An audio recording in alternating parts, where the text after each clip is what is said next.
hell? Eugene killed Jesse? Wait, no, Jesse's alive. Wait, no, he's not? What the hell? Wait, what the heaven? We're talking about God's master plan and getting your dick bit off by a dingo on this week's Preacher After Show. Stay tuned. You're tuned in to AfterBuzz TV, the ESPN of TV talk. Now, let the buzz begin. Hello, everybody. Welcome to the AfterBuzz TV Preacher After Show. We got a double dose of Preacher this week. We are talking about Preacher Season 4, Episode 6, Lost Apostle, and Season 4, Episode 7, Messiah. Yeah. I'm your host, Alana Jordan, and I am super excited because today I am joined by the incomparable Dave Child, the Preacher Master. I've read the books. That's right. I've read the books. And I can talk about them. And we also have a very special guest host joining us again today, Alex LaFosta. Who has not only been my best friend for about 10 years. Ooh. He knows more about movies and comics than damn near anybody else that I know, and television, so... You brought your ride or die. Yeah, baby! Yeah, I know more information than at least two people, so I'm pretty learned. I found two people outside that knew less, so I was like, come on in. So, just kind of right off the bat, getting your overall thoughts on both of these episodes, because both of these tonally were very, very similar. Good thing nothing extreme happened in both of these episodes. It'll be smooth sailing. There's no extreme stuff at all. These two episodes, even watching them back to back, it was like it's a roller coaster of things happening. Yeah. It's not treading water whatsoever, this show. No. This goes like from one crazy thing to another. It's gonna be insane to talk about what happened in these episodes. Yeah, absolutely. It's funny how throughout both episodes it switches in tone from like Breaking Bad serious to like Mel Brooks slapstick very quickly very often through both episodes. So yeah, I'm excited to see what the rest of the series is gonna do. I absolutely loved both of these episodes. I thought they were phenomenal. And we were kind of talking about how they ventured a lot from the comics. So be sure to stay tuned for the whole episode, because not only will we be talking about both of these episodes of Preacher, we'll also, at the end, be talking our special segment, Page Flipped. Dave's favorite. He thinks it's so clever. He loves it. So good. It's my best work. So we're going to be talking very fast because we have a lot of stuff to get through. So we'll be talking about the comics and how they differ at the end of the episode, as well as giving our predictions. So be sure to stay tuned for all of it. Right. Also, I will be looking at the chat. So if you're watching us live, God bless you. And make sure to say hi. Tip our hats to those in the chats. Yep. So dipping right into this episode, episode 6, Lost Apostle, and kind of talking about God's plan overall. This episode starts with this weird Brooklyn-based version of the story of Abraham being watched on VHS. And I love how, God's RV. Yeah, the first clue we get that this isn't quite right is the aspect ratio is off, which is cool. It's it's a square TV that we're suddenly watching. Right, yeah. And then it backs out, and then we see that it's VHS. I love that God watches and listens to everything on very out-of-date technology. It's never really up to date. We see him later listening to a reel-to-reel on prayers, and it's just a good follow-through with what God listens to stuff on. I like it too because it's analogous to, because he is the creator of everything. To him, that is the latest technology, because this is the latest period in time, the past. Right. However, 100 years. It's pretty recent. Is all recent. Yeah. It's all the same. It's just our limited mortality that we're that's out of date. And he's like, I'm an immortal being, so. And to be truthful, you imagine God looking at a scroll to look at everything. Right. So this is actually pretty up to date. Yeah, it's like an antiquated form of antiquated medium, but it's not as antiquated as you would assume. Yeah. What did you guys think about having this version of Abraham where he is this Brooklyn accent. Right. I think they were just like leaning in towards the kind of made for TV cheap quality version of this, where it's, we're seeing God's memory of this important biblical thing, but it's not probably quite accurate, especially with this. It's very much like when we see the dinosaurs in the very first episode. God, which Absolutely. I still love. Yeah, they're all like claymation dinosaurs. Eating their claymation dookie. Yeah. So this is Such a weird scene. Yeah, so this is another like version of that where we're seeing kind of a reproduction of a memory. So we're seeing someone who's like definitely not the person, definitely not Abraham talking. Yeah. Yeah, and I really liked how, because it even says in the Bible that God is an egotistical God, so it makes sense that he would just be sitting back, just like, I'm gonna watch some of my greatest hits. Let me just watch the moments where people really, really loved me. I was gonna do it. I was gonna kill my only son. I love you so much. Yeah, and it makes you kind of wonder why because one thing we've been saying in this. As we've been talking about the show, is God is clearly an asshole. So this is a famous case of God probably being the biggest asshole to this one person. Yeah. And then being like, just kidding. No, you're good. I was testing you. And you saw that the response to that was, oh, I love you. We passed the test. Well, we see it too with the whole thing with the dinosaurs. Is it's like at that point they did pass the test. So this is kind of some foreshadowing for, okay, but now you're not going to pass the test, and you see what happens when you don't pass the test. Right. So I feel like this is the first one. He's like, this is the first time I tested humanity. And you did all right, but, just because you did well last semester doesn't mean that you passed this semester. Yeah. And What have you done for me lately? Yeah, it makes you wonder whether this is a test or if it's not. If it's him looking back and being like, I liked it back when, and then maybe he's moving on to something else. Because by the end of the 7th episode, we find out maybe it's not a test. Maybe it's something. Yeah. Yeah. A little bit different. more. Yeah. But we do have also where he's calling Hair Star, and he's saying, we're setting up for phase 2 escalate, and then we keep seeing him ask about Humperdoo and asking about Humperdoo. We find out too that the phase 2 escalate scale is to pit New Zealand and Australia together to create this war by this super cinematic dropping off of the very full body. Like, I was like, once he exploded, would that box be that full of Prime Minister? Well, I remember because he went into the box, and then he put the grenade, and the grenade. And then they closed the box. Yeah, but and it didn't explode the box. So it did explode in the box, so he exploded. But I would think that just the sheer mass of him would not be so big to fill. Oh, like I'm saying, like the fill lines, smaller pieces. like being exploded. You would think like obviously you don't know how much blood is in the human body. Enough to fill a whole crate. Turns out. But I love that his sash is fully intact, so everyone can know. And at the top, floating. So I know what this is. But yeah, so then we get the whole elevation of that, where they have the atom bomb, and they're out there with that poor Australian man who's like, "What are you doing?" He's like, "We're from New Zealand." No, you're not. No, you're not.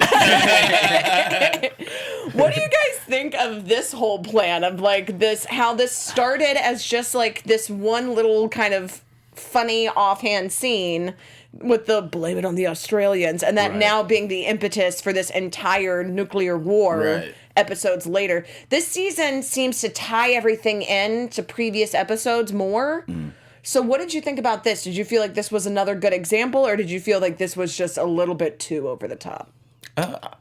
Well, I mean, I really like the way that it ties certain things in. Like, again, like I liked how they would, in a Breaking Bad way, like sort of bring up things from previous episodes to like tie it into these last 2 episodes, but also just have like these weird slapstick comedy moments. Like everything with the God's plan just seems so ridiculous. It seems like something out of like Spaceballs or something like that. They also brought in like. The funniest rivalry in New Zealand and Australia. So to create that rivalry into an atomic war is great. And it just shows how, satirical and ridiculous that could be. It reminded me of Dr. Strangelove. And, it had that kind of feeling to it. So I love that they did that. And I guess that we're going to do as soon as he's like, blame it on the Australians. I'm like, oh, that's what's going to cause the atomic war. And I was like, oh, cool. I like it.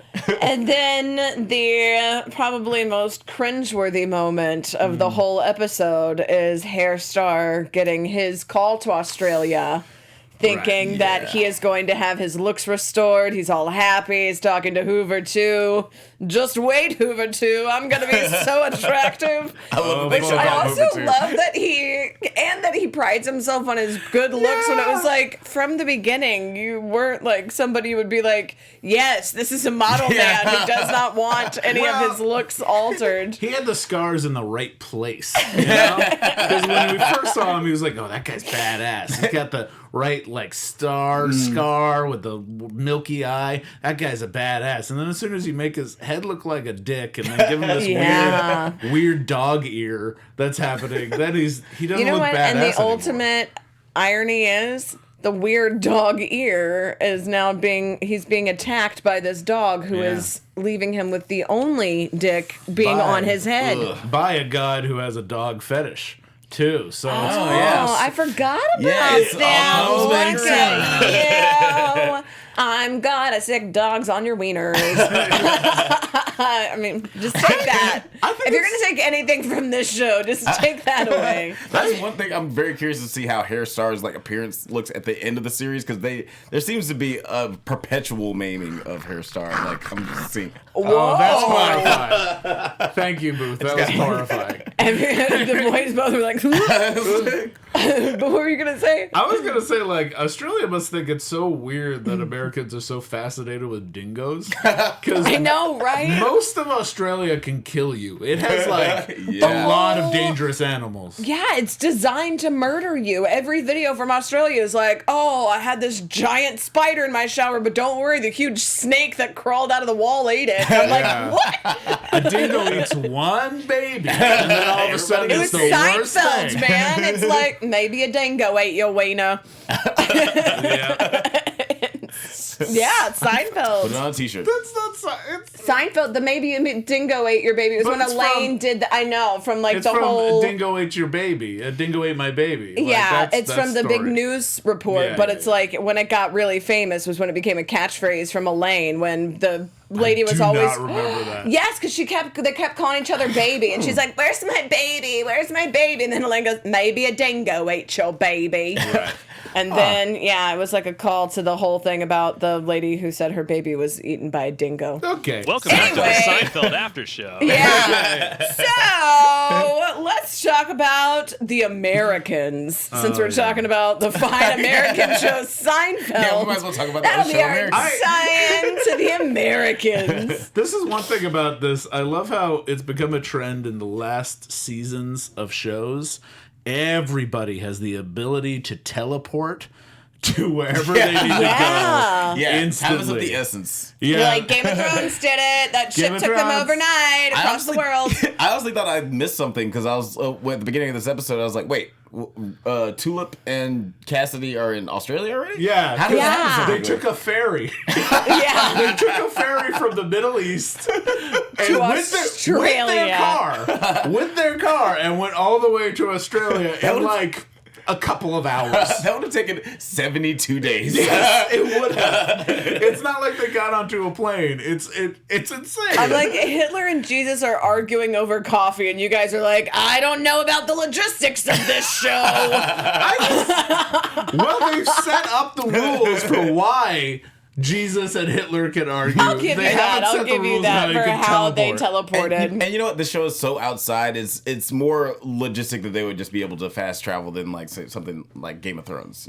Not to poke fun at a show while it's already down. Yeah. Well, we've already crapped all over Game of Thrones on the very first episode of the Preacher After Show when we showed the panel from Comic-Con. So keep it coming. It's fine. Seth Rogen was the one who crapped all over Game of Thrones. But we just applauded it. It was fine. By the way, I mean, just me. I'll just speak for myself.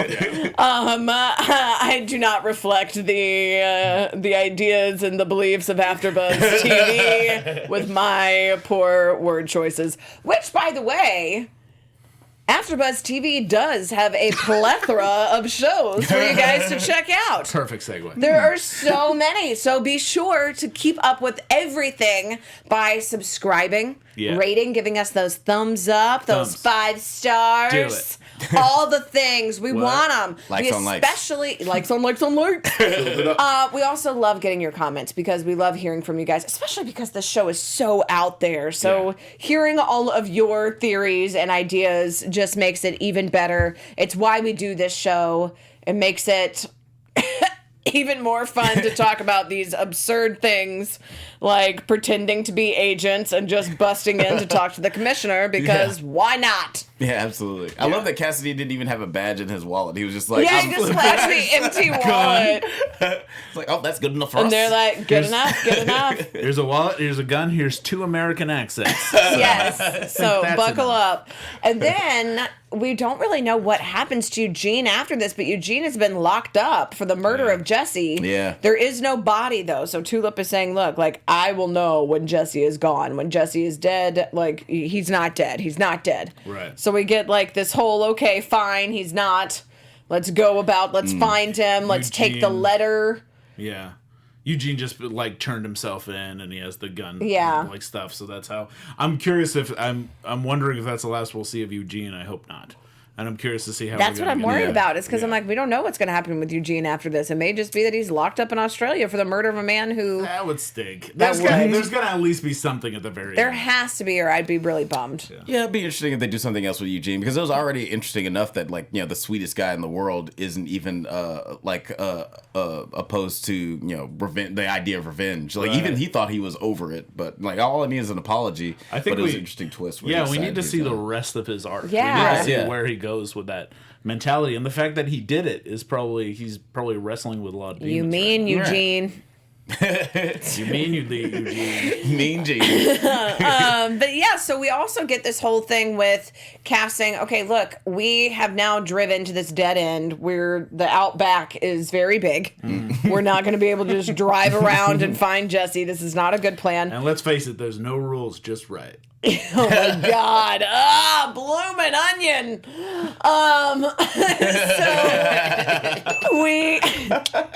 So we basically are like, at this point, what do we have available to us? What do we have to give us clues? Jesse wrote you a letter. Was there anything in the letter? And Tulip admits that she didn't even read it. And so Cassidy reads it on her behalf. Have we read it? We have not. We don't know what's in the letter. We just know his dream. And we know that his dream means that he thinks that he's going to kill these guys if he's close to them. Right. And we assume that the letter is a more eloquent and longer explanation that's like, I'm worried I'm going to kill you, peace. Yeah, I'm very curious of what that, because that was a really great scene. Like, no dialogue in the scene, but you see Cassidy's face as he's reading the letter, and you see Tulip's face as he's reading. I mean, as she's reading Cassidy's face, and it's just really interesting seeing those two actors like bounce off of each other, just trying to figure out, like, as Tulip's trying to figure out what the contents of the letter is by just reading Cassidy's face, and then Cassidy's just like, it's not gonna help. And you don't really know if he's going to help, if he's talking about if it's not going to help you or if it's not going to help us. Yeah, like, very interesting. I really like that scene. And we even get the whole, like, where he's like, actually, and you think he's going to take the letter so that she doesn't even read it to kind of protect her, save her from herself. And she's like, no, I'm going to go smoke. And that's when she conveniently discovers God's RV. Oh, yeah. Which, the only thing about this, I was like, I'm sorry, if you heard that god-awful jazz, you would walk towards it? Well, it's because she suspects it's God. Because she knows that God likes that jazz. So it's like, wait a second. The only thing about these episodes, like, the fact that they're kind of like, wait, it was a trap, kind of is weird to me, because it feels that like they went like full General Akbar very last minute. Yeah, because it kind of feels like, wait, you've been following visions that God has been sending to you, Jess. Yeah, like, you have been following God's visions. why do you think that because Tulip finds this, that it's a trap? That it's different. Well, it's because God has also set up his whole dynamic with Tulip and about like the O'Hare curse and everything. So it's like he's basically made it clear to her that he's not going to be super transparent. But why did Jesse go, oh crap, this is a trap? It's a trap! Yeah. It's a trap! Okay. Over and over. He said it like 5 times in the episode. I'm just almost wondering why Jesse's like, I don't know. It was kind of weird. That was kind of a weird thing that it was like, okay, so It would have been a little cooler or made him a little bit more sense if he found it out like almost right after he got saved by Cassie and Tulip, because I can understand in the moment where he's like, oh, I just got saved from the Saints, and we're just getting our wits. I'm getting my wits about myself, and Tulip, Cassie, nice to see you guys again. Right. But then right after that, she should have like sort of gathered himself, kind of like, pieced it. Yeah. This is. I guess it's because Jesse knows he's going into a trap when he's going by himself. Yeah. But he doesn't. He feels like he can handle it by himself. Right. The thing he doesn't want is for his to endanger the 2 people he cares about the most. Yes. Right. So I think that's why suddenly he's worried it's a trap. Yeah. Rather than before he's like, okay, I'm walking into danger, but I do have this ability. Way to pose a question and then answer it, Dave. Yeah, well, figure this out. I like it. No, I'm being genuine. And I think that must be like what he's going through. And we do get to see, I realized they did a good job of we did not know the size of the plane he falls out of. Exactly, yeah. We just see him fall. We just see him fall and we see a plane way in the distance. And we thought that it was that big plane we saw. Yeah. They have so many good red herrings in this one. And kind of, I love too how everything kind of ties in. I mean, we even have where we have Cass smart mouthing in the diner to Sheila because he doesn't have his drugs. Which, and then, by the way, think of a better Australian lady name, guys. Come on. Sheila.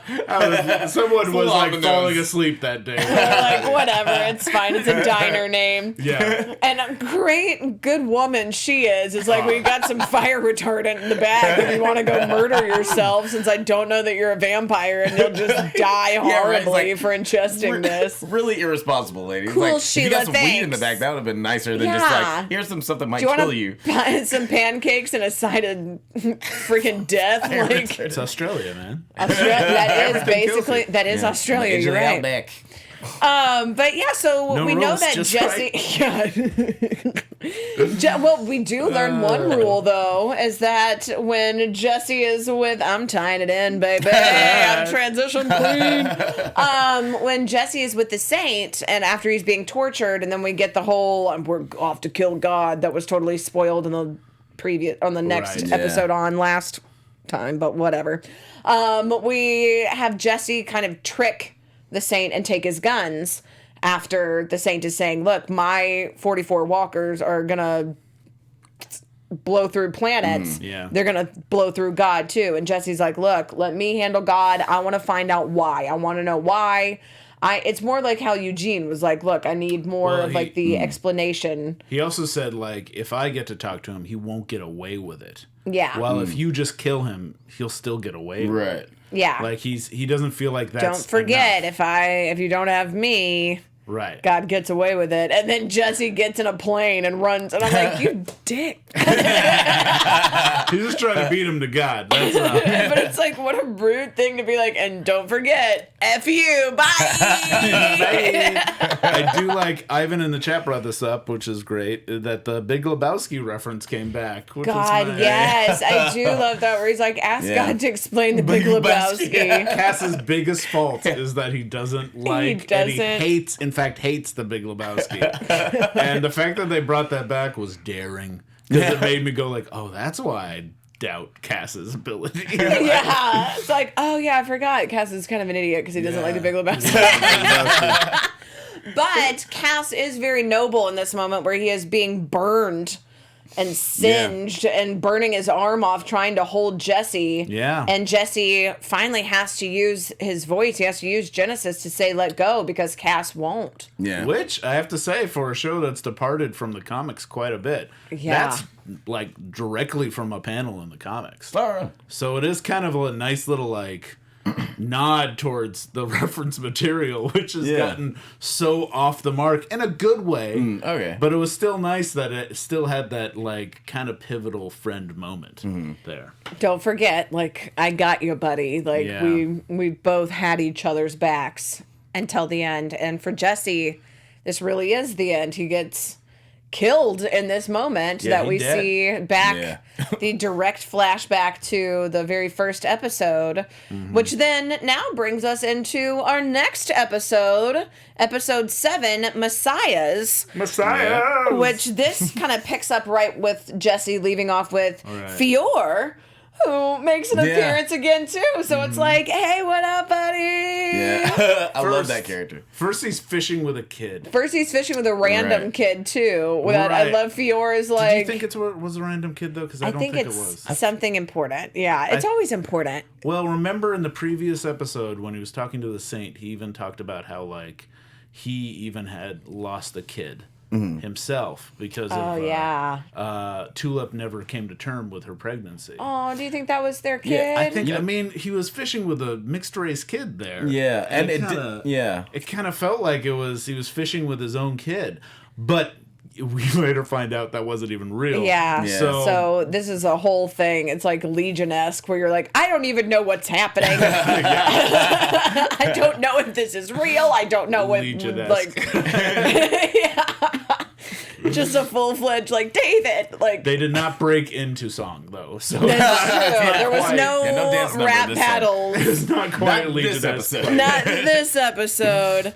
But we see that this whole thing is that Fior is saying, look, I'm asking you to take God's place. And it is this really humorous setup, like the cold open of him being like, you told me that Jesus is no Hitler. I don't know. Like, that's good to know, bro. Like, why am I here? I don't. We need a bit more.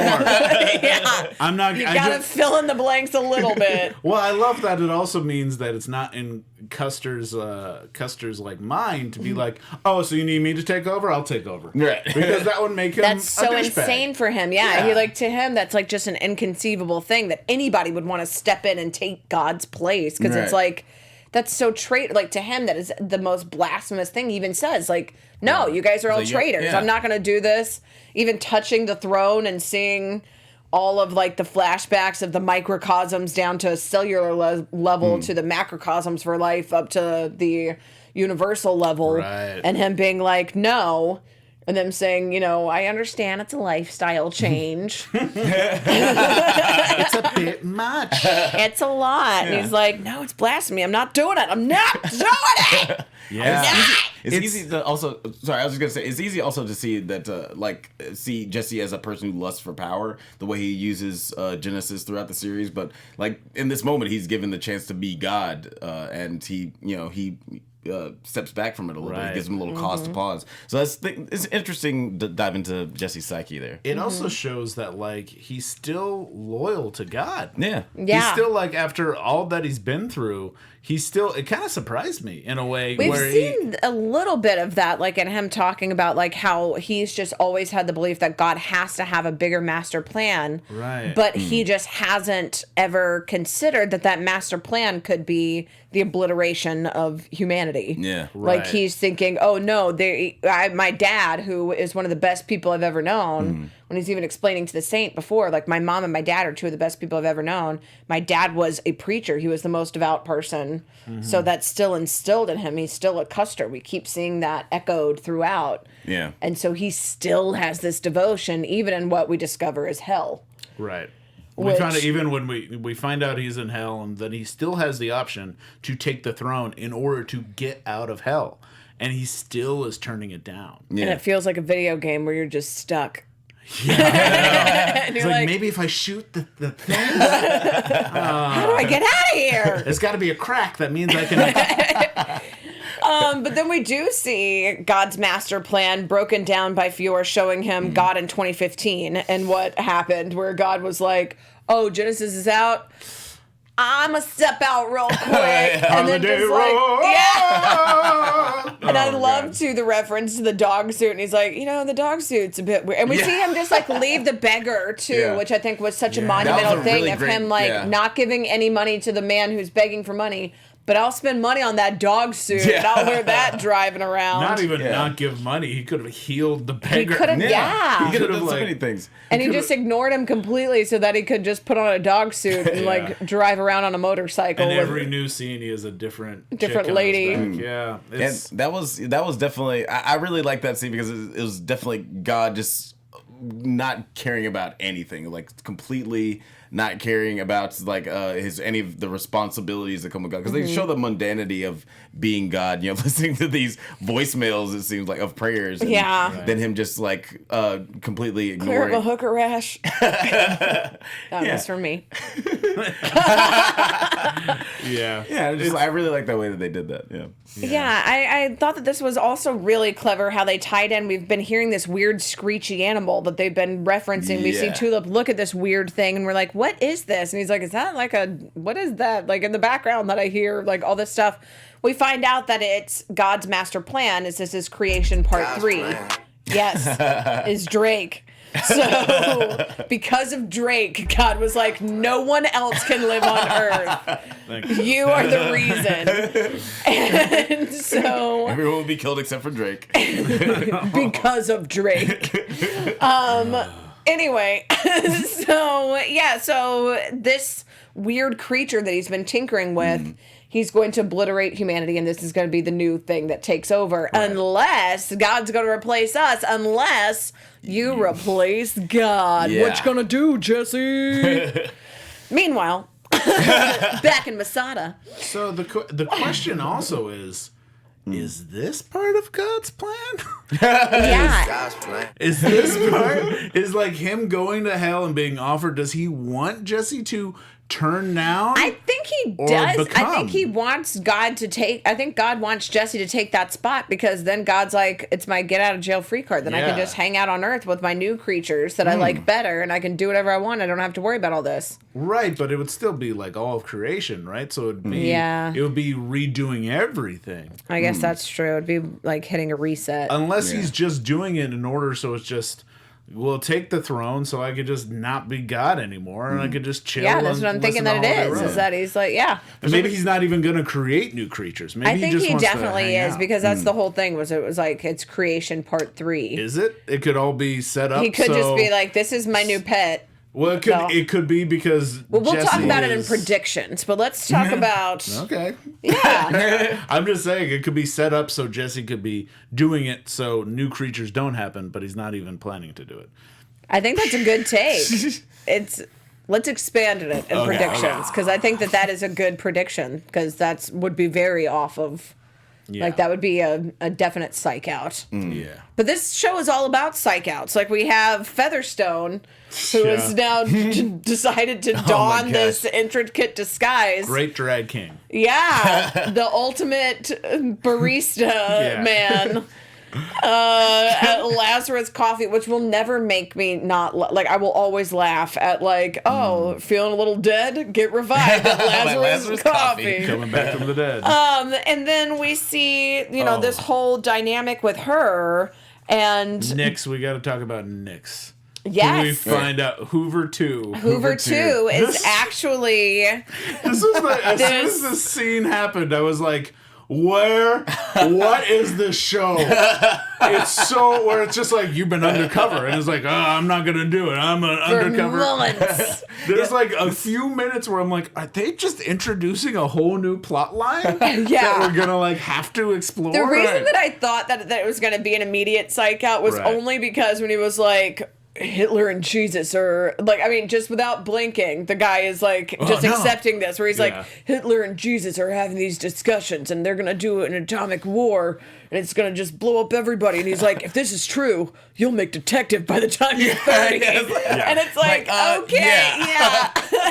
That really isn't the focus. Yeah, just And- switched into like an 80s action movie, like real quick for like 15 Yeah, seconds. and just the Great. stereotype of like, I'm just a cop doing my job, helping people like cops do. And then Featherstone just shoots him in the head. But I love that there's been this entire story that's been going on this entire time. We're just following Hoover never too. saw, and then just looks of like deep, which is such a testament to that actor too, because I was like, why is he always so shifty and like listening? And they keep showing it, and it's like, what? And it's like, because then he goes off screen and does all this espionage. It was also like one of the most like, I'm just bad and I'm just here to follow like Hair Star, and then we find out this whole backstory. It's great. I love it. Whitman. Oh, you're getting psyched out, Joseph. But, I mean, now Whitman does have this information, so it's like, okay, well, is that going to affect things later on, too? Did they set all of this up just so they could have that one little bit, or is this a red herring? I think it was only that scene. Just for that scene? Just done. There are so many weird little things, like even the morning show, when they're, like, setting up, just to set up the New Zealand, Australia... dichotomy in this war that they're setting up, where they have this guy just break down. He's like, I'm not talking about Rosie O'Donnell's breakdown anymore. Like, here's I'm mad as hell and I'm not going to take it anymore moment. As a little network moment. Yeah, you do get a sense that it's people realizing the apocalypse is like about to happen and kind of happening. Also, what happens during that scene, if you read the Chiron on the bottom, one of the things that it said was like, memorial to Tom Cruise hits another budget snag. Oh my God. So I love that they've been working on this memorial for Tom Cruise since 2015. And it still hasn't happened yet. Oh, man. I didn't even pick up on that. That's hilarious. I love the little world building in the show. Just like everything that in this show is just so outside. It's so weird. I love it. And then kind of the real big thing is we have the first little teaser in where Hitler's saying to Jesus, look, here is Humperdoo, and he kills him dead. He's like, he's not a good dancer. He must die. He is a clone. If he is not Jesus tap dancing Christ, he is no Christ for me. I just love the idea of there's so many people that have to be watching this show, and their parents come in. And suddenly they see that it's Jesus talking to another Jesus who has a huge erection while on the piano is Hitler yelling at both of them. Yeah, and then comes up and murdering Erection Jesus. Erection Jesus. Which sounds like the worst action figure Erection you could Jesus. possibly... Or the best. If you're watching, Preacher Marketing Team, if you want to make one doll, don't make it Jesse Custer. Erection Jesus is the takeaway. Yeah, also make a really good punk band name. Very true. But yeah, so we have Weird this whole burlesque thing group. that we also, and then we have Hitler explaining, look, there's all of these different clones, but I don't know what happened to the real Messiah. He's probably dead because he's an idiot. Mm-hmm. And then we find out, no, he's not dead. Right. This is Tulip's and Cass's whole mission now, is that we have the whole thing with Cass eating the chickens With and the whole Danny. thing with the poor man who's lost his wife, and while Tulip is dealing with her issues and she lights the letter on fire and lights up the church, she's trying to talk to God, and she's like, God won't talk to me, but I know how to get him. He loves this Humperdoo thing. Let's go get him. I also think just to like have a moment where we talk about the Cass and Tulip at that church, burning down the church. And then you also see Cass eat the chickens. Yeah, which is he clearly kills and eats that man. I mean, he does or he doesn't. That's a lot of blood. That's a lot of blood. And it makes you think... What do you guys think? I think he definitely killed the man. I think he killed the guy. Yeah, I mean, I like to think that he didn't kill the guy just because it seems like he's a little nicer than he has been in his previous life. But He was, but this is a post Jesse Tulip and Cass. I think so too. I think this is going to be where we're seeing that Cass is maybe a little bit worse than we thought, and that he probably tells Tulip that he killed the chickens. But also Tulip doesn't blink at the blood. And also later, in 2 scenes later, we see Tulip finally kill Danny's husband, even though she's constantly says that she's never going to 10 years has said no. Yeah. But it's also interesting with the chicken tie-in that keeps being this weird metaphor that we see with Jesse, this symbolic thing that when it crosses the road, when he's in Angelville, and we see the chickens re-reference, and it's been referenced throughout the show. And then this big, what seems like not an important scene, I'm thinking is probably going to be, I mean, I'll say that again for predictions, but I think it's probably going to be a little bit more pivotal just because it has that chicken's symbolism in it. I think And it's that keeps coming back. I think even if we never go back to that scene, it's still the start of Cass's downfall. Yeah. And I think that's what we were And saying. it is, I mean, if the chicken is symbolic of Jesse and of Jesse's, storyline and his progression, Cass feels that he killed Jesse at this point, so it makes sense that he feels that he is here to kill your chickens. That's what I'm good for. I'm here for destruction. Right. So I feel like there's a little bit more depth to that scene than was initially. Like, I feel like they're really good about kind of glazing over things that then you circle back to that you're like, oh, snap. But kind of the big question I have for you guys, going back to Tulip killing Danny's husband and everything, and even Cass saying, I'll do this for you, I'll commit this murder for you, and Cass even tipping and everything after, and weird. But but then having Humperdoo being hidden in this temple, this Jewish temple. What did you guys think about having this whole scene of Danny being like, watch him tap dance, don't you get it now? And being like, No. Yeah. I mean, there's a couple of thoughts that went through my mind where I was like, oh, this feels really bad. This feels really offensive. right? The fact that they have like this mentally handicapped inbred Jesus be the Messiah for the Jewish people. I was like, that makes me feel very uncomfortable.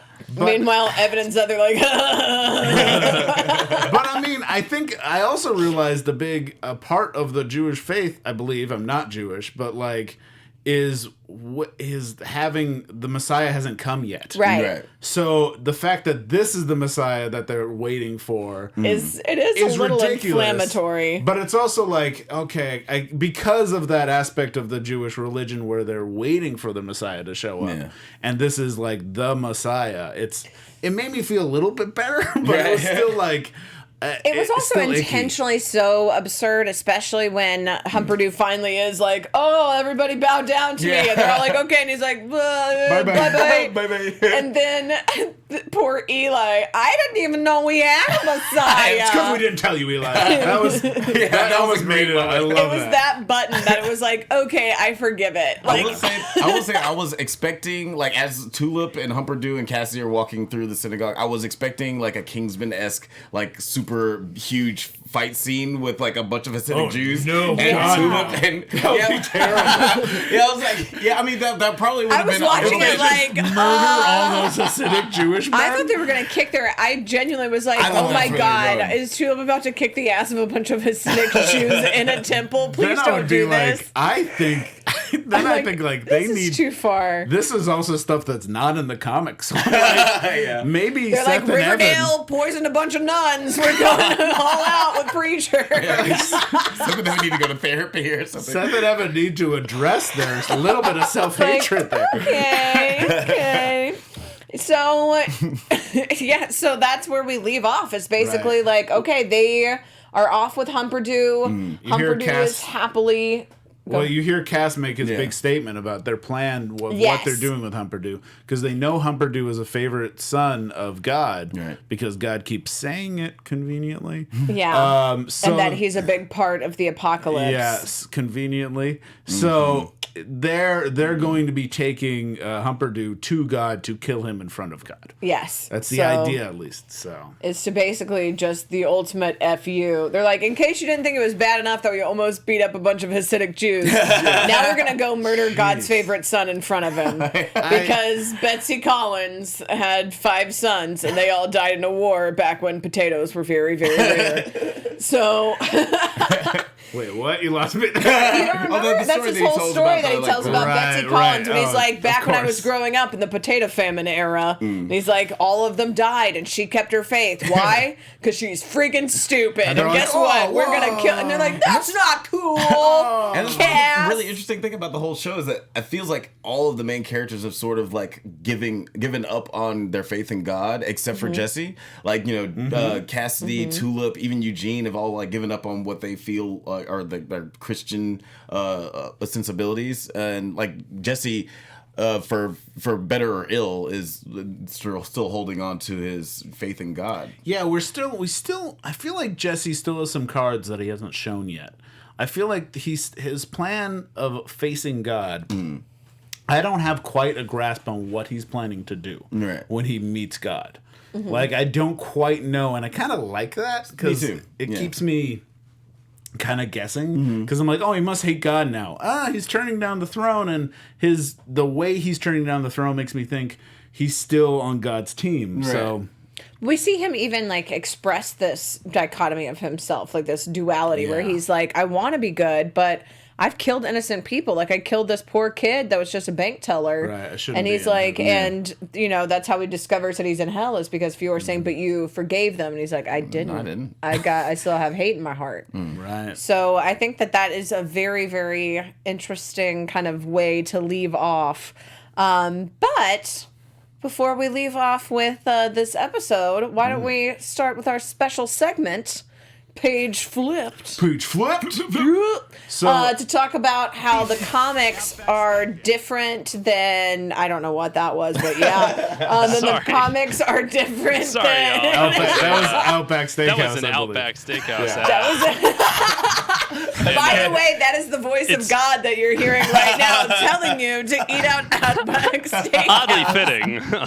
That's Ryan in the booth. He's our producer. Thank you, Ryan. Yes. Also, just Ryan quick Booth. shout out. You guys got an iTunes review. And they said they just discovered you and that they're on.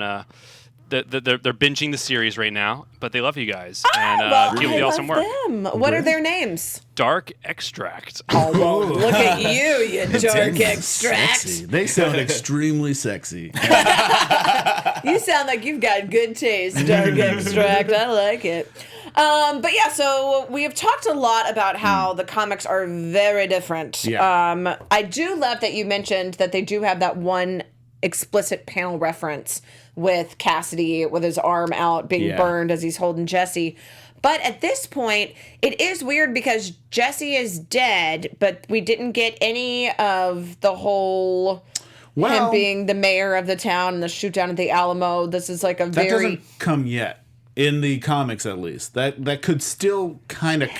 The mayor of the town isn't going to happen. That's not going to happen because that's a whole another season. Yeah, and they kind of did the mayor of the town in the first season because the mayor of the town is fighting the meat guy, and the meat guy was all the first season. Yeah, but the things that they did do that are in the comics that I remember, at least it's been a while, but I do know that after he dies, he does get offered the throne, and he does turn down the throne. And then he does get resurrected. And he does get resurrected, but in that process, then he loses his eye, which we know he's going to do because we see it in the opening credits. But when he's resurrected, his eye is restored.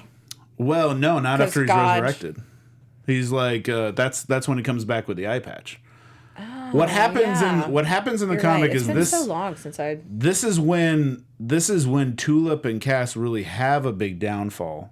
Yeah, because it's when Jesse thinks that Tulip has betrayed him, and so he's trying to stay away from her, or he just can't face her. He can't really. Yeah, it's like a whole thing of like he thinks they're better off without him, but then it's actually that Cass has been drugging her. Yeah. So a big thing about the comics is. You Spoiler Alex. You gotta love Garth Ennis, but he didn't quite know. He really tried, but he didn't quite know how to write women, and they end up kind of being the property and tools of the men. Wait in the closet till I get back. Yeah. So Tulip's. that Tulip in the comics is very much like she's constantly pissed, rightfully so, because Jesse always, who's basically John Wayne in the comics, is always wanting to kind of keep her safe as he goes and faces it, but she doesn't want to ever stay safe. And but he never changes his mind about that. And what happens is after he dies, she doesn't know what to do with her life because her man has died. So she ends up going with Cass, and Cass just kind of keeps her dazed and drugged and ends up sleeping with her and has like this, feels very, very rapey, to be honest. It is. Very Cosby-esque. So, well, it's really, it's like a whole rough thing where then finally they're reunited. Then finally, like, there's this whole, like, Tulip and Jesse are reunited and it's a whole thing. But, I mean, at this point, like, in the show is just completely changed how they want Cass to be. It doesn't and I know feel that we like do Cass need would to wrap a little bit. So kind of moving from that into predictions. How do you think TV prediction? How do you think that that's going to affect going forward and wrapping up? Because this is the last season of the show entirely. Yeah. This made me think that they are going to be doing... There's another thing from the comics that is going to be in next week's episode, which I was surprised about. But also... I'll get to that in a second. But what's going to happen with Cass and Tulip, I think, is instead of taking it down the rape route, they're going to be going down the they become murderers and evil sons of bitches routes. I think that's going to be what happens is rather than like become different people and become darker people in one way, they're going to become darker people in the fact that they're going to start taking people's lives. They're going to be hurting innocent people. And now Jesse's going to come back and say, what have you done? You've changed. I think that's what's going to happen. Right. And I also think there's still going to be a shootout at the Alamo because they're laying a little hint in this episode. A little bit. Because you saw in God's like trailer, he had a snow globe for the Alamo. I didn't even see that. I didn't pick that up. It was very, very subtle, but it was enough to be like, look at you. Oh, they're still going to end at the Alamo. I bet you anything this entire show is going to end at the Alamo somehow, which would be nice because it goes back to Texas. And then you'll remember it. Yeah, but also, next week, there was a little thing on the Next Week On where you see someone is helping Hairstar. And Hairstar says, did you restore all my body parts or something? And he says, we did the best we could. Yeah. Which are characters from the comic I did not expect to see. These kind of Hills Have Eyes type cannibal-y characters that I'm like, wow, they're going there. Now we do gotta wrap, okay. But okay, so Alex, real quick final thoughts. Final thoughts. I mean, I personally think that Jesse, Jesse does have a plan. Like in the same way of like the Ocean's 11's movies, where like you hear all the obstacles and then you don't see what the plan is until the plan is actuated. I think we're gonna. I think as soon as like Jesse has a plan, it's gonna go up against God's plan, and we're gonna find out that Jesse is smarter than God. Me personally. Snap! Gonna all play out. Well, we want to hear what all of your theories are, too, so be sure to comment. Shout out to everybody who has commented. Dark Elixir, Dark Extraction, whatever. I forgot, but it's good. Dark Extraction. And where can everybody keep up with you guys in the meantime? Oh, you can find me at Mr. Dave Child on the Twitter and the Instagrams and DaveChild.com because my name, well, it's Dave Child. And you can find me on all in Twitter and Instagram at Alex LaFosta, LaFosta. And you can find me on Twitter at Alana Jordan and on Instagram at Alana J. Jordan. And you can catch us next week here on AfterBuzz TV's Preacher After Show. See you guys next time. Bye-bye. Yep. Our founder, Kevin Undergaro, and me, Maria Menounos, would like to thank you for tuning in to AfterBuzz TV. Remember, we're not just the first, we're the biggest in the world, and we're the only destination for all your favorite TV shows. Whatever you crave, we've got it. So go to AfterBuzzTV.com and check out our lineup. Buzz you later. The views expressed herein are those of the hosts only and do not necessarily reflect the views of AfterBuzz TV or its owners or principals.